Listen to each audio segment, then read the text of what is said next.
Sigurado ko, ma'am. Dito ka bababa. Oo, kuya, bakit? Wala naman. Yung bayad mo pala. Matagal pa ba yan? Taga lang, kuya. Hanap ako bari eh. Kulang pa ako ng 10 piso. Hindi. Okay na yan. Kuya, anong problema? Good luck sa'yo na eh. Aswang kasi yung nakatira dyan eh. Aalis na ako bago pa ako abutan ng dilim. Bye-bye. Anong aswang? Anong baba? Kuya, anong problema? Whatever.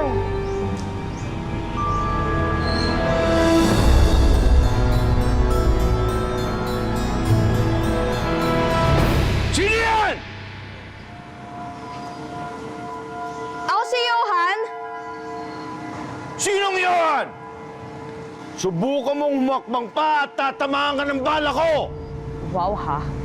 Kayo po ba si Lolo Santi? Bakit mo tinatanong? Sino ka? Paulit-ulit, ako nga si Johan. Johan! Sabing wag kang abang eh! Kung ayaw mo akong papasukin, edi wag. Pinapunta lang naman ako ng mami ko dito eh. Bye!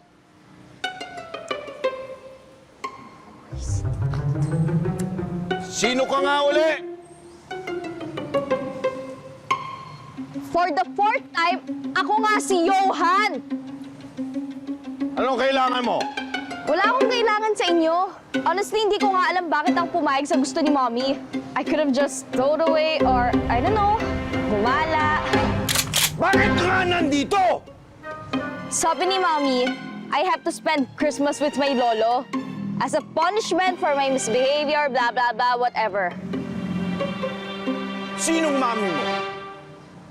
Si Marian. Anak mo yata siya eh, I'm not sure.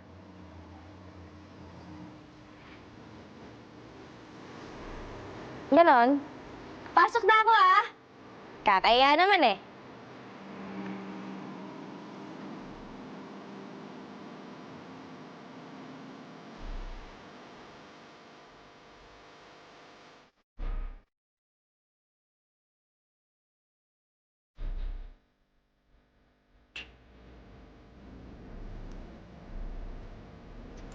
Naisip ng babae nila, pinatala ka rito.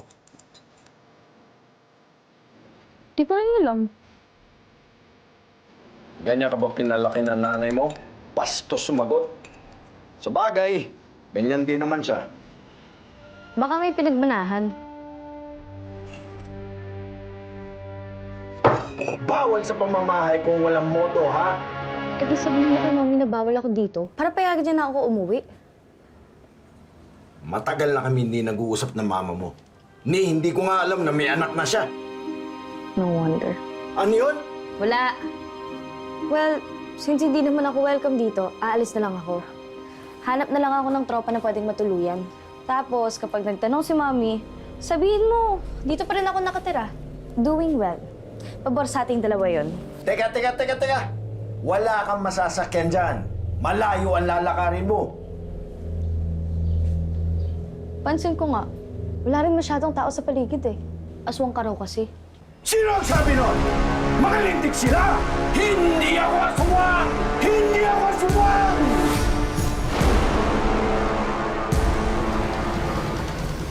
Yeah, right. Wala ka bang pagkain dyan? Gugutom na kasi ako. Simula umaga, hindi pa ako kumakain. Tao lang ang kinakain ko.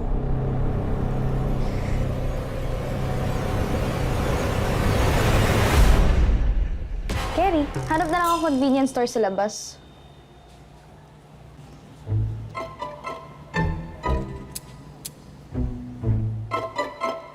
Huwag matigas ang ulo, Johan.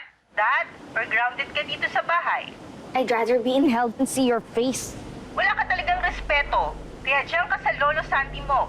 Tingnan ko lang kung hindi ka magtino dyan. This is ridiculous. Hindi nga niya alam na may anak ka na eh. And hindi kami magkasundo, ha? And everyone in this town thinks na aswang siya. Is this how you really want me to spend my holidays? Kung kinakailangan, oo. At kailangan, magawa mo yung pinapagawa ko sa'yo. Before New Year, susunduin kita dyan. At titignan ko kung ginawa mo yung mga nasa list. Ang dami nito! Kat, Pag dito ka sa bahay, grounded. Okay, fine. Bye.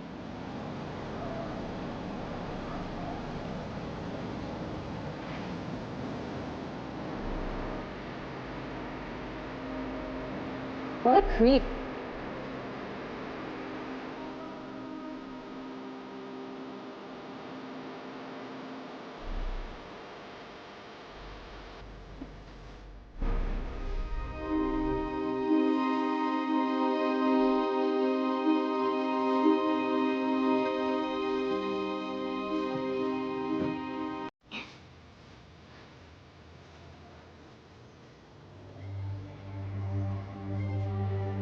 Sorry.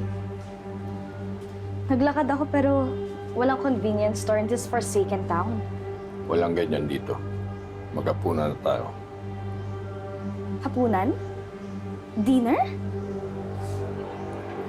5 p.m. pa lang ah. Mahirap ng datnan ng gabi. Ano yan? Pagkain ba yan ng tao?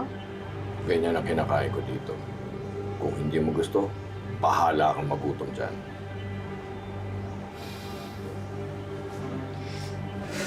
As if naman may choice ako. Ayoko namang mamatay sa gutom.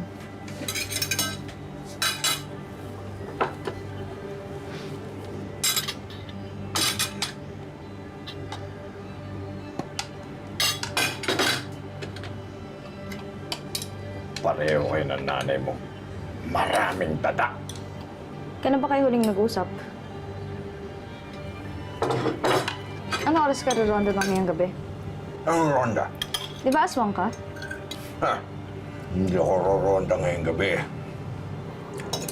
Dahil meron akong pwedeng katayin dito mismo sa loob ng pamamahay ko.